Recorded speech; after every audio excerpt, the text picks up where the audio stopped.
Hey there all YouTubers, I'm back at it, making some homemade fermented sauerkraut. This one here, it's almost 2.5 pounds of cabbage, and I used a half a sweet onion. That's a little secret trick that my cousin uses whenever he makes his fermented sauerkraut. So almost 2.5 pounds in there, and here is a request from a YouTube friend of mine, Steve Logan. He always comments and has nice things to say, and he gives me ideas, and some of his ideas I haven't always gotten around to doing, but he suggested I make a fermented sauerkraut using hot peppers. And so I'm going to start out kind of tame right here, and I'm using jalapeños. And in here is also a half a sweet onion. So a half a sweet onion, and I have 3 large jalapeños. As you can see, I sliced them thinly, very thin, and I cut the inside, that inside part of the pepper out, but I did save the seeds. Can you see? I'm using all the seeds because I want the heat from the seeds. And making fermented sauerkraut is real easy. All you do is you weigh your cabbage and your ingredients in grams, and you multiply it by 2% or 2.5%. Today I'm using 2.5%. So almost 2.5 pounds in grams, and the amount of salt, and I'm using the pickling salt. So alright, this is already going here, so let me go and get the salt on the cabbage, onions, and jalapeños, and that'll work for a couple hours. And you know the deal, you work it and get it going.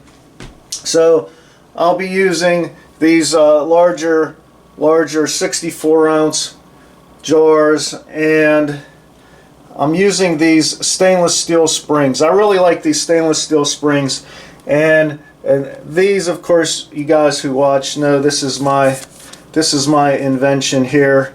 The fermenting weight helper that goes down into the jar, and it holds everything, holds all the vegetables down underneath the brine, instead of just using, you know, one of these springs or the glass weights, because you have the possibility of small bits, you know, to rise above the brine, and then that's when you have problems. So alright, real quick, I'm gonna get this going. And oh, these are the the lids that I'm using. I really like those. Alright, so let me get this going. I'll break it down, and once I get them in the jars, I'll come back and I'll show you. So, hey Steve, this one's for you, buddy.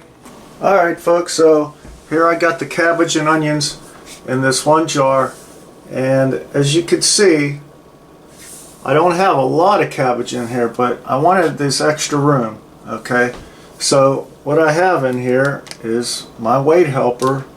That's right, it's down, keeping all the cabbage down underneath the brine.